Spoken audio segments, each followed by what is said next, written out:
Bonjour Enora. Bonjour Sandrine.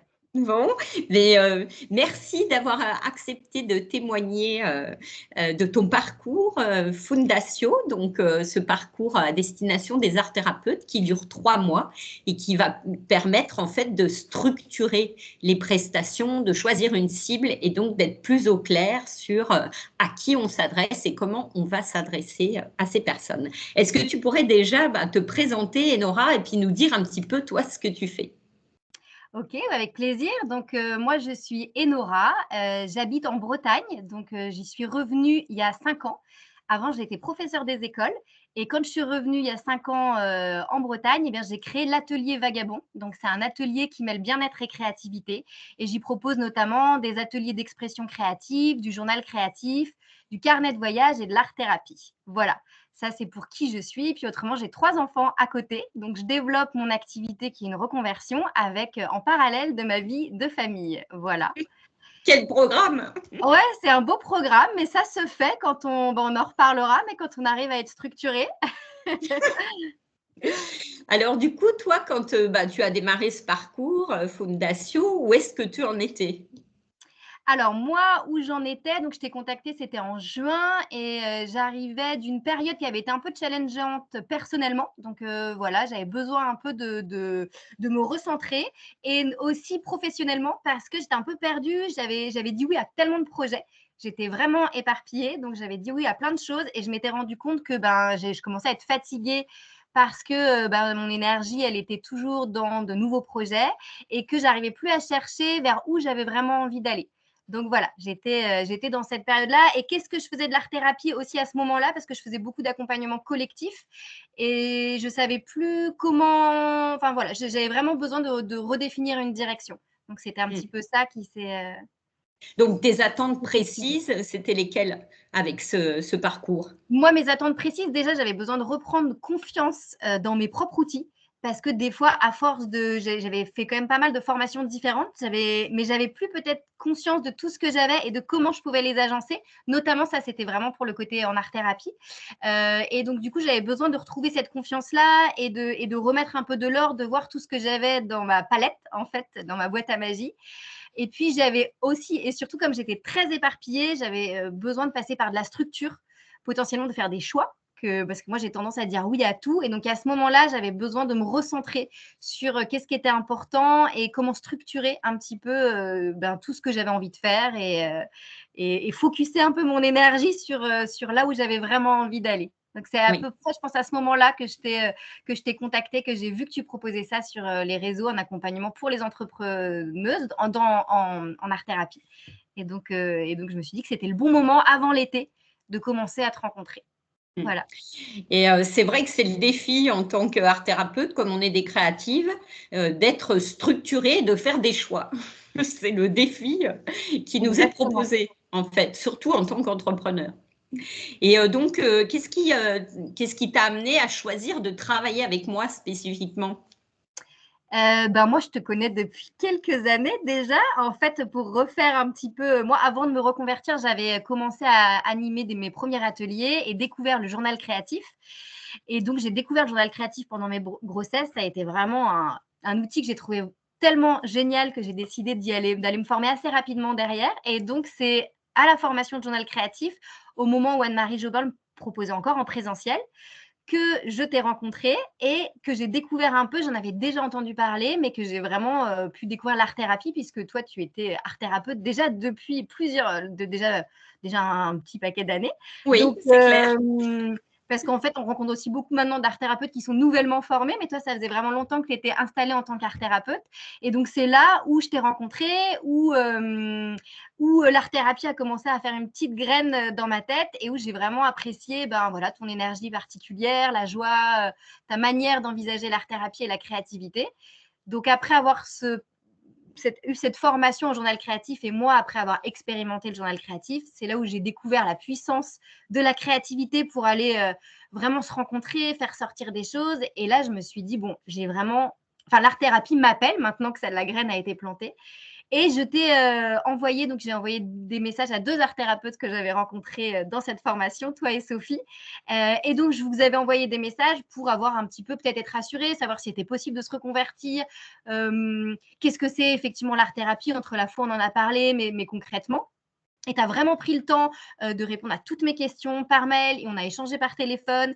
Et donc, ça a vraiment été l'impulsion qui a fait que je me suis lancée en art-thérapie, sous aussi tes conseils d'avoir pris ce temps d'échange-là. Et donc, je suis partie après choisir cette aventure-là voilà, qui est vraiment qui m'a permis de me reconvertir. Et donc, c'était vraiment naturellement que quand moi, je te suivais forcément, que quand j'ai vu que tu lançais cette proposition, ça faisait sens parce que déjà, je te connaissais, je connaissais ton énergie. Tu étais art-thérapeute, tu as fait le chemin, tu es passé par là. Ça fait longtemps que tu es, que tu es art-thérapeute. Et en plus, là, tu avais ce volet coaching qui permettait de pouvoir avancer sur son propre projet. Donc, voilà, la question, elle ne s'est pas trop posée. Enfin, pour moi, c'était assez naturel de te choisir toi. Et je suis tout à fait, je rebondis sur ce que tu as dit par rapport au journal créatif. Moi, c'est l'outil que j'utilise en art-thérapie, puisqu'on peut l'utiliser de façon développement personnel, mais en art-thérapie. Et moi, maintenant, c'est l'outil que j'utilise parce que je le trouve hyper puissant, super simple. Et il n'y a pas besoin de plus que ça. Et alors, comment tu as trouvé l'argent à investir dans ce parcours? Moi, je pense qu'à un moment donné, quand j'ai choisi de me reconvertir, il y a eu beaucoup de peurs qui ont émergé en lien avec l'argent et que c'est quelque chose sur lequel je pense que j'ai fini par travailler dessus parce qu'en allant dans ce chemin-là, je n'avais pas trop le choix que de faire avec toutes mes peurs, avec 3 enfants, donc j'étais professeure des écoles avant, j'ai tout quitté pour revenir m'installer en Bretagne. Et du coup, c'est des choses qui sont assez vite mises sur mon chemin de comment je vais trouver les financements, comment je vais pouvoir avancer. Et c'est aussi des choses que j'ai pu travailler en art-thérapie aussi, c'est de travailler cette sécurité intérieure parce que j'ai vite compris que si je voulais vraiment avancer vers là où j'avais envie d'aller, il allait forcément falloir investir aussi sur soi quelque part parce qu'autrement, si j'avais pas fait cette formation en journal créatif ou pas fait cette formation en art-thérapie, j'en serais pas là où j'en serais. Mais maintenant que j'avais ces outils-là, j'ai vite eu conscience qu'on ne nous apprend pas, par contre, dans ces formations-là, ou peu, en tout cas pas vraiment en art-thérapie, comment après on en vit, comment on s'installe. Je crois qu'il y avait des modules supplémentaires, mais que je ne pouvais pas suivre. Enfin, en tout cas, moi, je n'avais pas été formée sur ce domaine-là. Et pour moi, ça paraissait un peu évident de soit j'arrête là, en fait, et mon activité, elle va vivoter et tout ça, ou soit je décide, en fait, d'investir pour que ça soit pérenne, en fait. Et ça, je pense que c'est venu au fur et à mesure, parce qu'il y a 5 ans, j'avais plein de peur à l'idée de mettre un peu d'argent sur moi ou pour investir dans des formations, qu'aujourd'hui, je sais qu'il faut passer par là aussi et que c'est normal si on veut avancer. Et d'ailleurs, moi, ça m'a énormément aidé à développer toute mon activité. Donc maintenant, je réfléchis plus avec la tête. Je sais pas si c'est toujours une bonne décision. Mais en tous les voilà. cas, ou alors avec la tête qui est d'accord Oui, pour bien faire sûr. ces investissements parce que ça a du sens. Et en effet, c'est vraiment hyper juste ce que tu dis, Enora, c'est que il y a nécessité d'investir pour son entreprise et c'est une entreprise quand on s'installe en tant qu'art-thérapeute. Et c'est un investissement qui a des retours. Donc, c'est un investissement en effet, c'est pas une perte. C'est ça. Et puis, c'était des dépenses qui ont été faites avec mon compte, de ce que moi, je gagnais avec l'atelier. Donc voilà, si c'était OK. Donc, c'était logique que ça vienne nourrir ça aussi. Exactement. Ouais. Et donc, alors, est-ce que tu pourrais nous dire quel résultat tu as obtenu avec ce parcours Fundatio? Eh bien, complètement. Donc, déjà, c'était reprendre confiance en tout ce que j'avais. On a mis carte sur table sur tous les outils que j'avais donc en art-thérapie et pour créer du coup des offres structurées. Et moi, ça m'a fait beaucoup de bien de passer par, en fait, j'ai tout ça, comment je structure, comment j'agence et de me rendre compte à quel point j'avais des choses très, j'aime bien dire, ouais, c'est puissant, en fait, tous ces outils-là mis bout à bout, parce que peut-être moi, je baigne dedans et que je les ai expérimentés pas mal, on oublie, en fait, tout ce qu'on sait déjà faire ou tout ce qu'on a. Et donc, d'avoir une personne en face qui nous fait des retours, qui nous permet de venir nourrir notre réflexion et de voir un peu comment on peut structurer tout ce qu'on possède déjà. Il y a cette question de confiance et de structure. énorme qui est apparu. Et donc, avec toi, en fait, on a pas mal travaillé sur ce que moi, venais chercher. J'avais cette idée de travailler un peu plus en individuel et notamment en ligne. Et en fait, on a été aussi clarifié avec quel public j'avais envie de travailler. Voilà, donc la cliente. Alors, j'avais déjà pu le faire toute seule, en fait, mais c'est pas du tout pareil de le faire à deux, on va pas du tout aussi loin, et je le sais parce que moi aussi, je suis art thérapeute, et donc d'ouvrir des espaces où on est deux, ça permet quand même d'aller beaucoup, beaucoup plus loin que quelque chose qu'on peut faire tout seul avec des questions. Bah, là, on va vraiment aller pointer les angles morts, pointer voilà ce qu'on a vraiment envie de faire, et on va pas aussi loin tout seul. Et donc, d'un côté, ça m'a permis, en fait, pour expliquer, c'est que j'ai deux pôles dans mon activité, vraiment.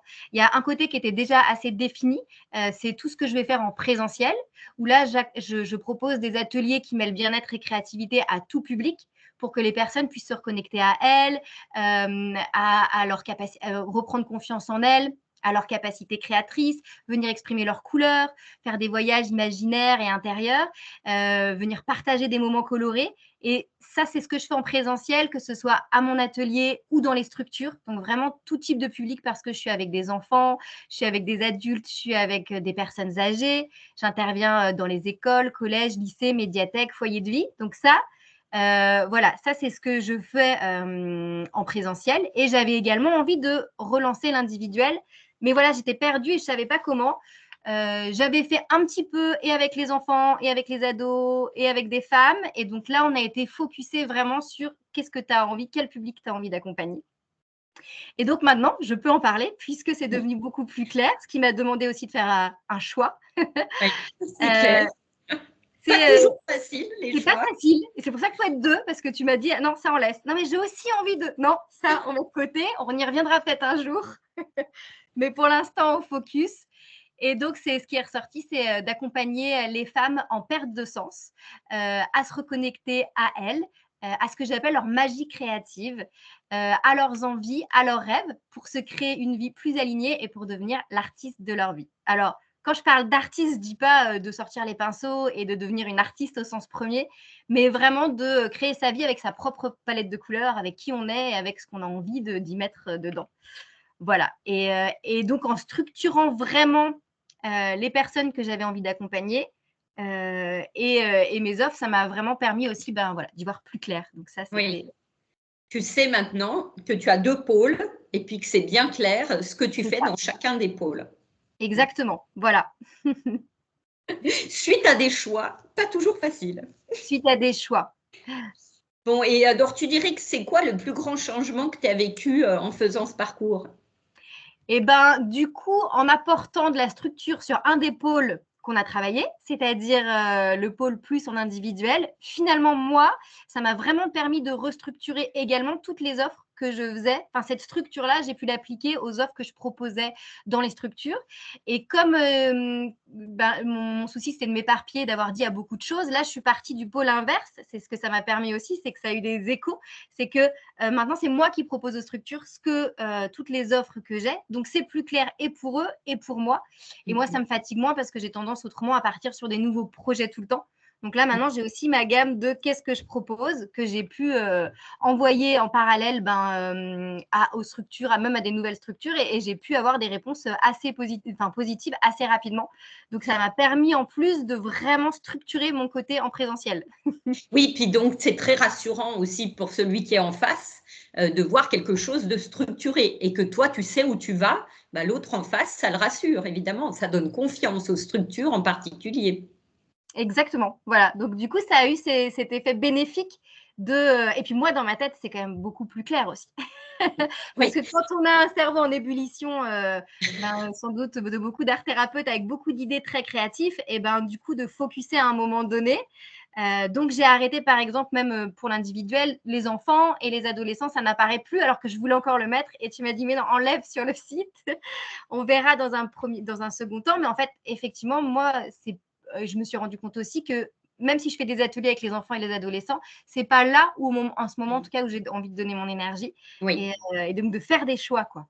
Oui, et puis tu as clarifié ton expertise, c'est-à-dire toi, les personnes que tu veux accompagner, ce sont les femmes en perte de sens. Et donc, c'est à ces personnes-là que tu veux t'adresser, parce que c'est Exactement. là que toi, tu as envie d'œuvrer, en fait. Exactement. Sans doute aussi parce que moi, avec toutes ces périodes de questionnement, la créativité a été ma meilleure source pour réussir à avancer sur ces chemins de questionnement qui peuvent être de transition, des questionnements plus profonds, voilà.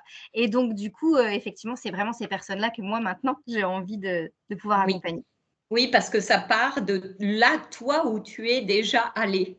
Et Exactement. évidemment que notre expertise, elle est la meilleure à cet endroit-là. Mm. Et alors, qu'est-ce que tu dirais aux femmes qui hésitent à travailler avec moi? Eh ben, moi, je dirais de non, faut pas hésiter parce que, parce que c'est une belle aventure, que tu nous aides vraiment à aller pointer là où tout seul on pourrait pas aller, et que le fait que toi, tu aies fait tout ce chemin-là et que tu aies l'activité que tu as aujourd'hui, déjà, moi, je trouve que ça inspire énormément confiance d'avoir toute ton expérience aussi, et d'avoir le vécu de l'art thérapeute que tu es. Moi, je dirais qu'il ne faut pas hésiter parce que si on a envie que notre activité se développe, c'est important d'avoir quelqu'un qui vienne nous soutenir et nous accompagner au plus juste de qui on est dans ce qu'on a envie de faire. Voilà, je dirais d'y aller. Si le cœur est, voilà, si ça vibre, c'est qu'il ne faut pas trop se poser de questions. Et est-ce que tu as un petit mot de la fin?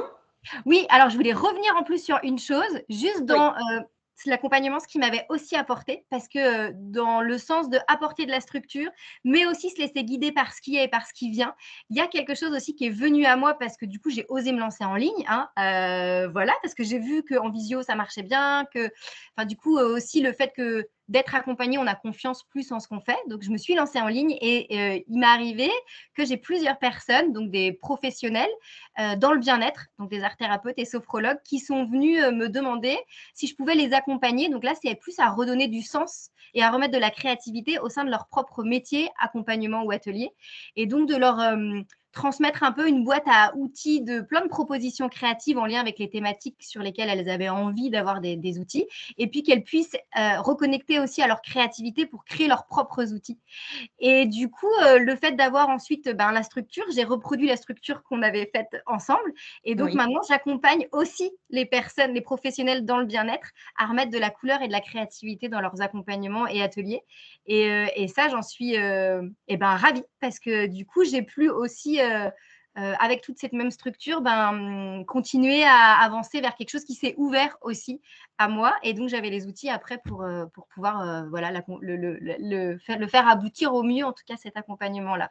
Oui, ce qu'on entend, Nora, que tu nous dis, c'est que finalement, ce que tu as appris dans ce parcours avec la structuration de propositions, eh bien, c'est que tu peux l'utiliser aussi pour d'autres choses après, quand ça évolue, ton activité, et que tu peux réutiliser en fait ces outils-là. Voilà, c'est ça, exactement. Donc voilà, c'est réapplicable après. Oui, tout à fait. Bon, mais en tous les cas, je te remercie, Nora, pour ce témoignage. Et puis, je te souhaite le meilleur pour ton activité, mais ça semble bien parti. Ben oui, c'est bien parti. Comme quoi, il faut toujours croire en ses projets. Après, c'est Oui. le message que j'ai envie de dire à chaque fois, c'est d'oser croire en ses rêves, même si, voilà, de se mettre en chemin pour aller vers eux. Et moi, il y a 5 ans encore, je ne pensais pas en être là. Et donc, je suis hyper contente de pouvoir en être là où je suis aujourd'hui. Et ça aurait peut-être pas été possible si j'avais pas fait ces choix aussi de formation, d'accompagnement. Oui, Donc tout à voilà, fait. d'y croire. C'est ce qu'il y a de plus C'est pas moi important. qui va te contrarier là-dessus. Bon, à très bientôt, Nora. Ouais, à bientôt. Au revoir. Allez, bonne journée.